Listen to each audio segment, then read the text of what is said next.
अस्सलाम वालेकुम स्टूडेंट्स। आज जो हम टॉपिक डिस्कस करने जा रहे हैं that is gas exchange in plants.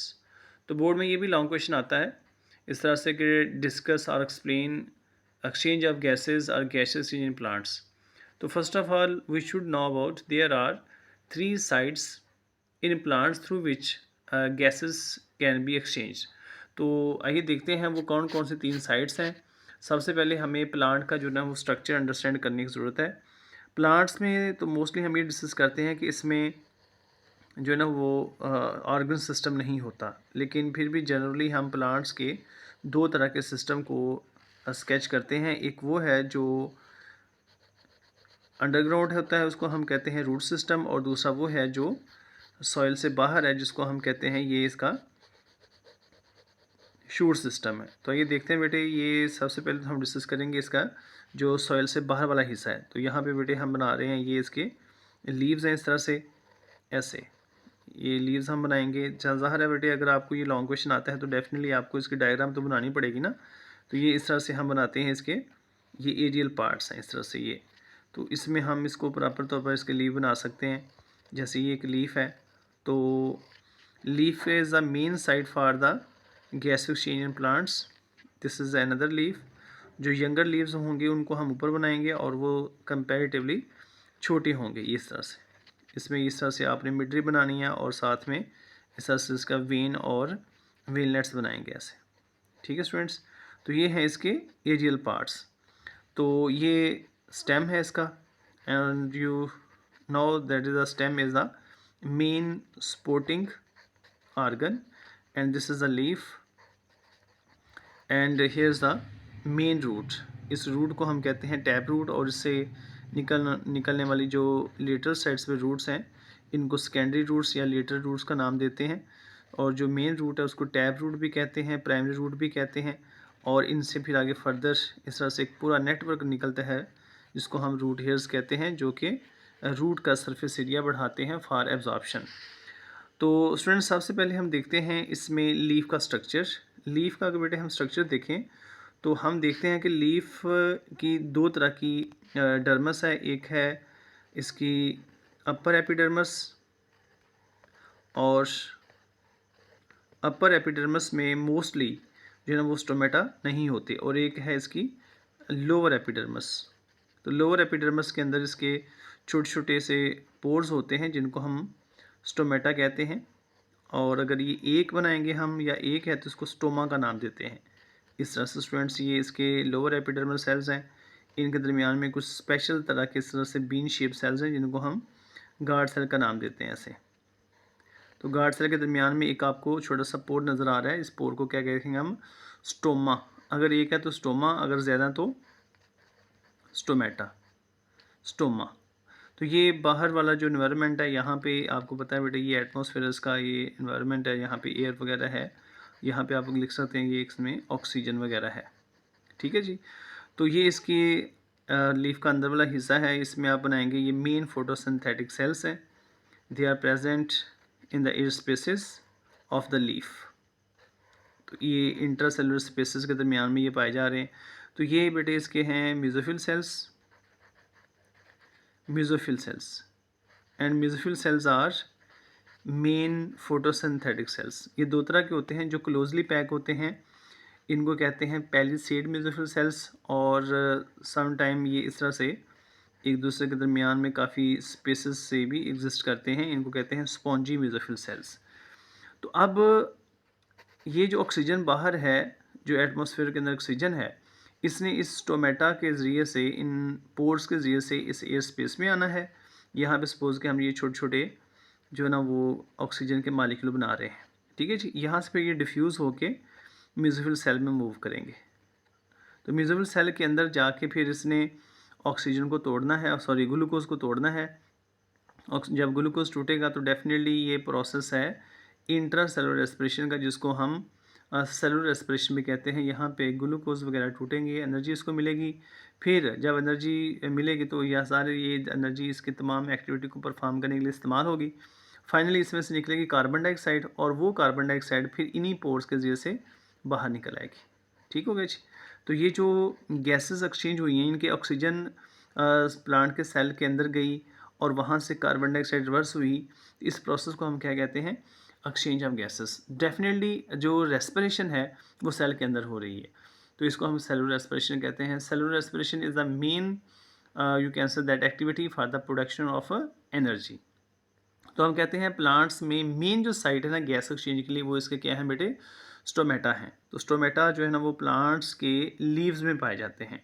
तो stomata are you can say that the main site for gas exchange and these are the site for transpiration. You can say that gas exchange के लिए भी ये site है और water को vapours में convert करने के लिए भी ये मेन साइट है। तो एक स्टोमा के इर्द गिर्द 2 गार्ड सेल्स हैं और ये guard cells mostly day time में ये खुल जाते हैं, ये टर्जिड होने की वजह से, वाटर एंटर होने की वजह से, और नाइट में ये क्लोज हो जाते हैं। इसमें जो दूसरा जो पार्ट है या पॉइंट है वो है इसका स्टेम। तो स्टेम के अंदर जो वुडी स्टेम्स हैं इनके अंदर छोटे छोटे से पोर्स होते हैं जिनको हम लेंटिसेल्स का नाम देते हैं। तो ये आप कह लें कि वुडी स्टेम्स के ऊपर छोटे छोटे हमें स्कार्स नज़र आते हैं जो कि एक साइट है for gas exchange and as well as for transpiration. तो इनको नाम क्या देंगे हम, lenticels. Lenticels are the site for gas exchange in woody stems. ठीक हो गया जी। तो थर्ड जो बेटे इसका रीजन है वो है इनके रूट्स। तो रूट्स आपको पता होना चाहिए कि they are present in the soil and among the soil particles there are exist many air spaces and in air spaces air is present। तो जो रूट हेयर्स हैं ये भी सॉइल के दरमियान जो पार्टिकल्स हैं यहाँ से ऑक्सीजन वगैरह को इनटेक करते हैं और वहाँ से कार्बन डाइऑक्साइड को रिमूव भी करते हैं। तो ये तीसरी साइट है जहाँ से प्लांट्स ने अपने गैस एक्सचेंज करनी है। तो वो प्लांट्स जो पानी में होते हैं, एक्वेटिक प्लांट्स, तो एक्वेटिक प्लांट्स जो है ना वो बेटे वो जो वाटर के अंदर ऑक्सीजन डिज़ोल्व होती है उसको ही इनटेक करते हैं। ये सारे के सारे काम जो ये गैस एक्सचेंज कर रहे हैं इसके पीछे जो मेन एक्टिविटी है वो रेस्पिरेशन है। तो रेस्पिरेशन के लिए ही इन्होंने ऑक्सीजन को इनटेक करना है और रेस्पिरेशन के ज़रिए से ही इन्होंने कार्बन डाइऑक्साइड को पैदा करना है और वो बॉडी से बाहर निकलेगी। तो खैर इसमें एनर्जी जो प्रोड्यूस हो रही है इनकी एक्टिविटी को परफॉर्म करने के लिए, उसके पीछे जो मेन एक्टिविटी है वो भी रेस्पिरेशन ही है। तो गैस एक्सचेंज रेस्पिरेशन से स्लाइटली डिफरेंट है। गैस एक्सचेंज हम जस्ट ये कहते हैं it is the exchange of gases between the body and the environment, जिसको हम ब्रीथिंग भी कहते हैं, लेकिन हम प्लांट्स के लिए ब्रीथिंग का वर्ड यूज़ नहीं करते। तो यहाँ पे हम वेंटिलेशन का वर्ड यूज़ कर सकते हैं कि प्लांट में वेंटिलेशन होती है। तो जो एनिमल्स हैं उनके लिए वेंटिलेशन से बेहतर जो वर्ड है वो ब्रीथिंग है। तो खैर जो वेंटिलेशन और ब्रीथिंग दोनों को कंबाइन करें तो हम ये एनिमल के लिए टर्म इस्तेमाल कर सकते हैं, जबकि प्लांट्स के लिए हम जो वर्ड यूज़ करते हैं कॉमनली वो वेंटिलेशन है, या सिंपल हम ये कह सकते हैं एक्सचेंज ऑफ गैसेज या गैस एक्सचेंज। तो प्लांट्स में और एनिमल में काफ़ी ज़्यादा डिफरेंस है। प्लांट्स में आपको पता है कि जाइलम और फ्लोएम होते हैं, लेकिन वो जाइलम और फ्लोएम गैसेस की ट्रांसपोर्टेशन के लिए नहीं है। वो उनमें मिनरल्स, सैप वगैरह और उसमें जो डिज़ॉल्व सब्सटेंसेस हैं सारी के सारी उनके लिए, या फूड की ट्रांसलोकेशन के लिए वो इस्तेमाल होते हैं जाइलम और फ्लोएम। लेकिन एनिमल्स के अंदर वो ब्लड वेसल्स वगैरह होते हैं, बाकायदा सिस्टम है गैसेस को ट्रांसपोर्टेशन के लिए, जैसे उनमें लंग्स वगैरह होते हैं, लेकिन ये सारे के सारे स्ट्रक्चर प्लांट्स में नहीं है। ठीक हो गया जी। तो आइए हम बुक से एक दफ़ा इसको रीड आउट कर लेते हैं कि बुक्स में क्या लिखता है वो। Gas exchange in plants, plants like animals, यहाँ से बेटे हम पढ़ रहे हैं, plants like animals also get their energy from respiration. तो respiration is the main process for the production of energy. Plants have no specific system for gas exchange. इनके plants में वो सिस्टम नहीं है, वो ऑर्गन नहीं है जैसे लंग्स वगैरह जो कि एनिमल्स में होते हैं। In plants in contrast to animals no special organ और system is present for exchange of gases या gas exchange as exist in higher animals. जैसे हायर एनिमल्स से मुराद जैसे प्राइमेट्स हैं, ह्यूमन है। Every cell of plant carries out exchange of gases according to its need. इनके plant का हर सेल अपने नीड के अकॉर्डिंग गैसेस को एक्सचेंज करता है। इनके प्लांट्स में ज़ाहिर है किसी सेल में ग्रोथ रेट कम है, किसी में ज़्यादा है, किसी की एक्टिविटी कम है, किसी की एक्टिविटी ज़्यादा है, तो उस लिहाज से उसने अपनी नीड के अकॉर्डिंग गैसेस को एक्सचेंज करना है। The transport system of plants which includes large conducting tissues, हम इनको कंडक्टिंग वेसल्स भी कहते हैं, जिसमें शामिल हैं जाइलम और फ्लोएम। जैसे हम पहले डिस्कस कर चुके हैं कि ये गैस एक्सचेंज में इस्तेमाल नहीं होते, इनका काम ट्रांसलोकेशन है और असेंट ऑफ सैप है। इसकी डिटेल हम चैप्टर नंबर 14 में पढ़ेंगे। Xylem and phloems are not involved in transport of gases in plants। तो प्लांट्स में ये गैसेस की ट्रांसपोर्टेशन के लिए बिल्कुल भी इन्वॉल्व नहीं होते, क्योंकि प्लांट्स में एक्सचेंज ऑफ गैसेस जो है ना वो डायरेक्ट इन्वायरमेंट के साथ इनका ताल्लुक होता है। In most mesophyll cells, not all but most mesophyll cells, इनके ये मेन फोटोसिंथेटिक सेल्स हैं which are specialised for photosynthesis. There are present a large they are present large air spaces, इनमें लार्ज एयर स्पेसेस होती हैं जिनके gas exchange के लिए इनके पास काफ़ी ज़्यादा साइट मौजूद है। These air spaces are directly involve in gas exchange इनके between the cells and the environment. तो ये डायरेक्ट इन्वायरमेंट के साथ गैस एक्सचेंज कर सकते हैं। गैस एक्सचेंज इन लीव्स, या यहाँ पे लिख सकते हैं गैस एक्सचेंज थ्रू लीव्स। तो ये पहले आप समझ लें कि आर्गन है जिसके ज़रिए से गैस एक्सचेंज होनी है।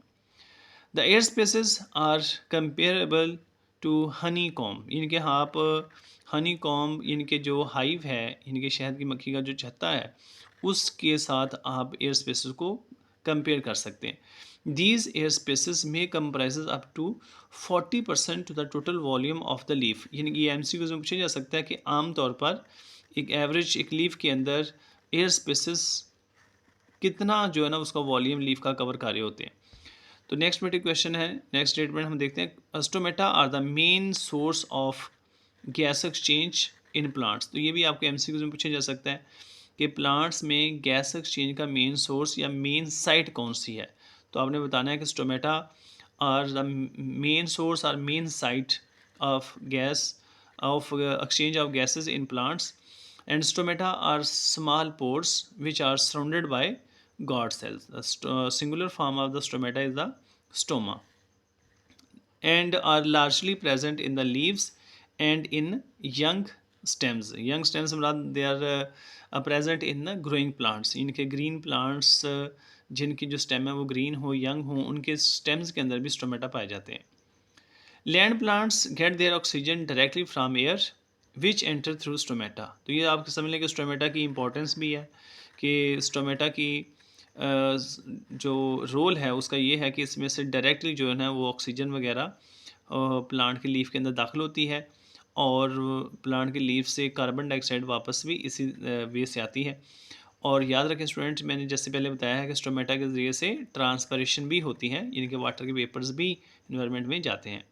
enormous number of stomata are present on the leaves। तो लीव्स के ज़्यादातर ये लोअर साइड पे स्टोमेटा होते हैं। लीव्स दो तरह से हैं इस स्टोमेटा के रेफरेंस से, दे मे बी आइसोबाइलेटरल एंड डॉर्सिबाइलेटरल। तो डॉर्सिबाइलेटरल वो लीव्स होते हैं जिनके अपर और लोअर साइड दोनों पे डिफरेंस हो, यानी कि डॉर्सिबाइलेटर का मतलब है कि ऊपर वाली साइड पे यानी कि अपर सरफेस पे स्टोमेटा नहीं होंगे, लोअर सरफेस पे स्टोमेटा मौजूद होंगे। आइसोबाइलेटरल वो होते हैं जिनकी अपर और लोअर दोनों एपिडर्मिस में स्टोमेटा मौजूद होते हैं। तो ये भी बहुत इंपॉर्टेंट एमसीक्यूज है। It is estimated that there are 12,000 stomata present per square centimetre of leaf surface. और ये साथ में उसने प्लांट्स का नाम भी बताया है, in tobacco plants for gas exchange. These stomata lead to the intercellular spaces between the mesophyll cell। यानी कि mesophyll cell के दरमियान में जो spaces हैं इनको हम कहते हैं intercellular spaces, वहाँ तक ये स्टोमेटा जो है ना गैसेस को ले जाते हैं। आगे साथ ही पड़े हुए हैं mesophyll cells, और mesophyll cells से ये जाके गैस एक्सचेंज होगी। आगे सेकंड जो आर्गन बेटे उसने बताया है दैट इज़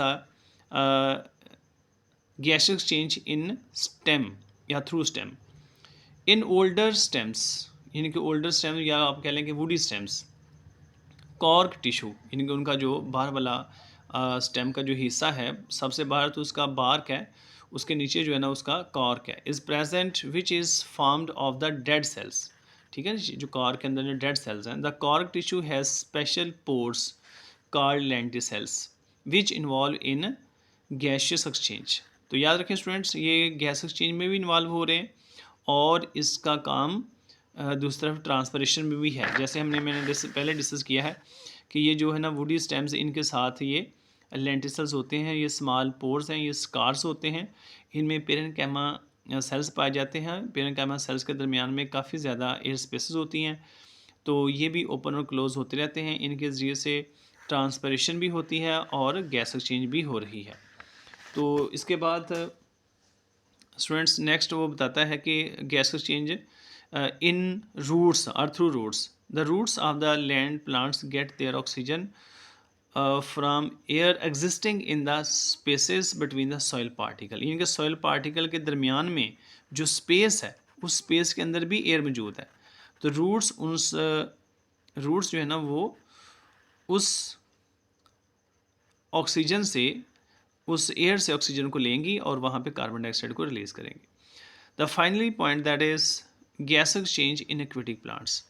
तो ये भी हम डिस्कस कर चुके हैं कि जो एक्वेटिक प्लांट्स होते हैं वो ऑक्सीजन वाटर में जो डिज़ोल्व होती है उसको वो एज अ मीडियम यूज़ करते हैं for breakdown of glucose. Aquatic plants obtain their oxygen by diffusion from the dissolve oxygen in water. तो वाटर के अंदर ऑक्सीजन डिज़ोल्व होती है। इसका मतलब ये नहीं है कि जो H2O जो फार्मूला के अंदर ऑक्सीजन है वो यूज़ करते हैं, बिल्कुल नहीं।